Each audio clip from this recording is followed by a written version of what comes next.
Hi అండి. తిరుమల తిరుపతి దేవస్థానం లడ్డు కల్తీ లేదని సిబిఐ సిట్టు చెప్పింది కదా, ఏ విధంగా చూస్తారు?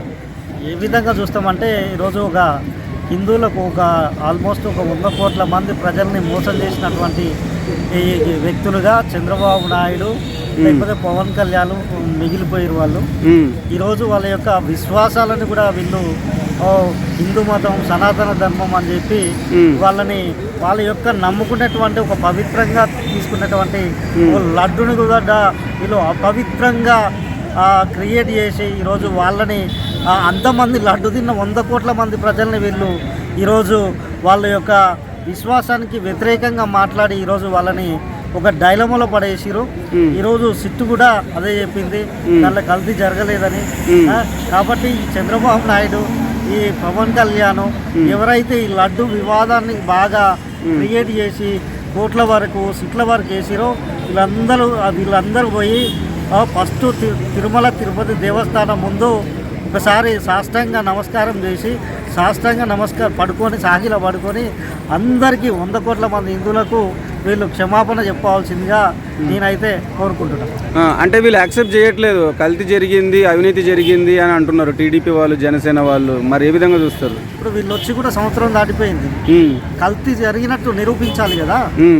నువ్వు కల్తీ జరిగిందని నువ్వు అధికారంలో ఉండి నువ్వే నిరూపించకుండా ఇష్టం వచ్చినట్టు మాట్లాడి మీరు సిట్ అంటే వాళ్ళ స్టేట్ ఇన్వెస్టిగేషన్ కదా, వాళ్ళే కదా, వాళ్ళు వేసినటువంటి ఆఫీసర్లే జరగలేదురా బాబు అని చెప్పి మీరు జరిగిందని చెప్తారు. అంటే మీ యొక్క ఉద్దేశం ఏంది? ఈరోజు జగన్మోహన్ రెడ్డి క్రిస్టియన్ కాబట్టి దీంట్లో కల్తీ జరిగిందంటే హిందువులంతా మాకే ఓట్లు ఎత్తారు, అంతా తెలివి తక్కువ హిందువులు ఆయన రాజకీయంగా సమాధి చేద్దాం అనుకున్నారు అన్న భ్రమలో వీళ్ళు పడ్డారు. కానీ జగన్మోహన్ రెడ్డి అలాంటి కుసంస్కారి కాదు, వీళ్ళలాగా చీప్ పాలిటిక్స్ చేసేటువంటి వ్యక్తి కాదు.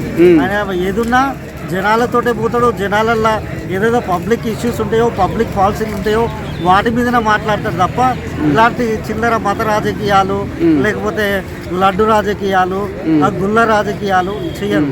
వీళ్ళు వచ్చిన తర్వాతనే హిందూ దేవాలయాల మీద అటాకులు జరుగుతున్నాయి. ఇంతకుముందు ఏదన్నా ఒకటి విగ్రహం ధ్వంసం చేస్తే వాళ్ళే క్రియేట్ చేస్తారు, మొత్తం స్టేట్ వైజ్గా ఇష్యూ అయ్యేది.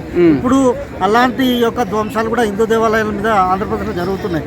కానీ ఏ ఒక్కడు సనాతనిస్తూ లేకపోతే సనాతనం నేను పుట్టిన తర్వాతనే పుట్టింది అనేటువంటి పవన్ కళ్యాణ్ కూడా ఈరోజు వాటి గురించి మాట్లాడట్లేదు. ఏ రోజైనా జగన్మోహన్ రెడ్డిని బ్లేమ్ చేయడం కొరకు వీళ్ళు ఆడినటువంటి డ్రామే ఈ లడ్డు వివాదం. అంటే రాజకీయాలు చేసుకోవచ్చు కానీ దేవుళ్ళని మహిళలని రాజకీయాలు చేస్తారండి. రాజకీయాలు చేయాలంటే తెలివి కావాలి, డబ్బు కావాలి. అది లేనప్పుడు ఏం చేస్తారు?